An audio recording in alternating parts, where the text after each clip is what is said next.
show you how to do decoupage. The last time I did it, I legit cried. My fingers were shaking. It was so frightening and frustrating. It's hard enough to breathe when we don't have smoke caught in the lungs, you see. I created a decoupage video 7 years ago, but I've never done one again until now. I made a video. It was called the Marilyn Monroe dresser. It has almost 1 million views. Everybody loved it. But that dresser was so traumatizing that I have never done another decoupage piece of furniture again until today. There's just one reason why I decided to give decoupaging furniture another try. There's never been large-scale poster-type materials to decoupage with until Jamie Ray came out with this amazing decoupage paper. She has all these different designs, and look, it's papery thin.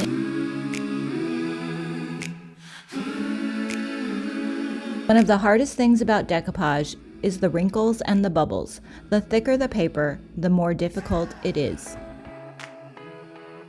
Jamie's paper is lightweight and large-scale design made specifically for furniture. This is what you want to use right here. This is crystal clear chandelier liquid patina. It works like a decoupage medium. You want to pour it out into a dish. Liquid patina can be used as a transfer gel, a decoupage medium, or a top coat sealer.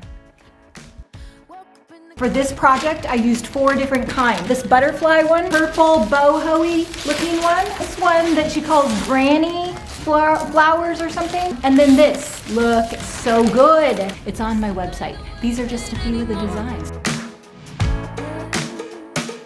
It had been 7 years since I attempted decoupage, so I wasn't really sure what my plan was going to be. I attempted cutting, ripping, mashing up different papers together, and just kind of going with the flow as I worked across this dresser. And then you need a little brush like this. This is actually going to work like a pair of scissors. When you dip your brush into the water, it cuts the paper.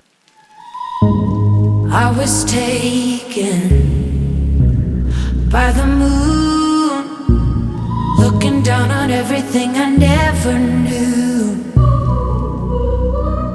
Mary LaFay of Vintage Retail Therapy taught me this trick. You can use a tiny brush and a little bit of water to cut the paper wherever you need it. I will link her channel below.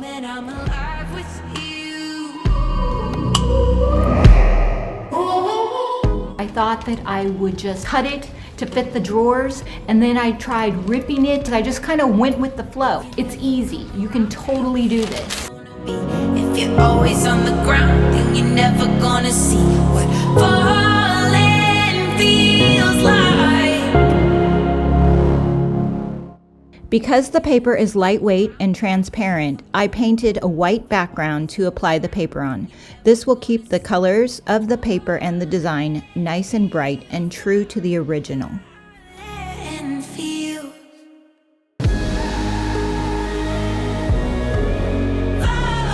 When I did this the first time, I ruined the project. The Marilyn Monroe dresser, it even looks like Marilyn is crying. I spent so much time on it, and I put the whole poster on it. Should have cut around the design. It just ripped and bubbled. It totally ruined it. We're just gonna wing it. And to top it all off, I had to go get another poster. I had to call all the craft stores in the area. I finally found one. I'm in Michael's and they don't have another poster. I drove there on Halloween and it was the last one and I had to start over. So I had to drive to another Michael's that was 30 minutes away. They wouldn't answer the phone.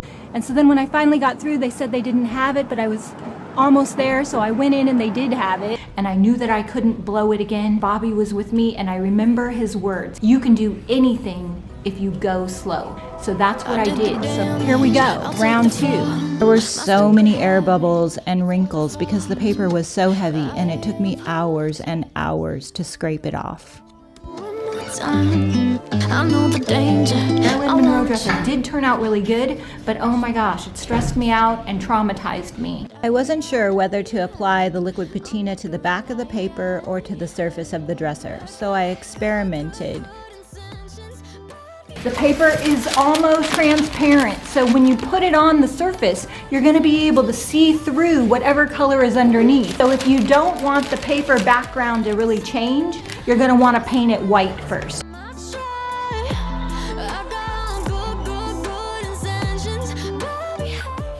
When I'm creating a piece of furniture, I like to cut out the design elements, whether it's decoupage paper or furniture transfer.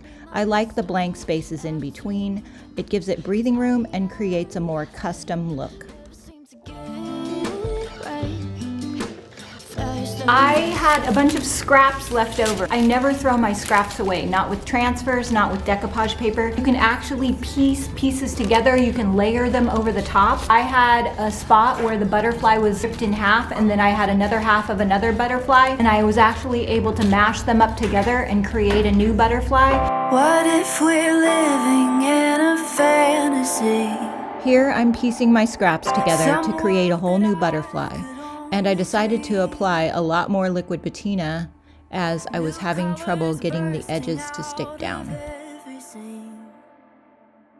A hidden land for you and me. Because this paper is so lightweight, you can layer pieces over one another and really get creative. I love the contrast of the white background, the colorful butterflies, and the black and white designs of the flowers. The flowers talk and trees can walk around. I basically applied the decoupage paper over the entire dresser, so I needed to use an X-Acto knife, a small brush, more water, and sandpaper to cut the paper and get the drawers open. The liquid patina is your final coat. It's like your top coat. It will seal everything in. So after you're done sanding, after you've got it just the way you want it, you can use the liquid patina one more time as a final top coat, and it will seal the paper on, and you are finished.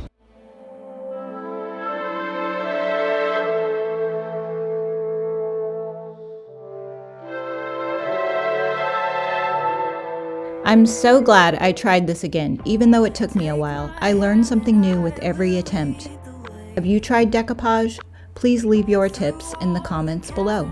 If you have any questions about decoupage, leave those in the comments below. I will go back and answer them. If you would like to take a decoupage class, we have one right here in our classroom at DIY A Go-Go. Mara LaFay is teaching it. You can take the class online or in person. I will put the link below. I hope you enjoyed this video, and I will see you in the next video.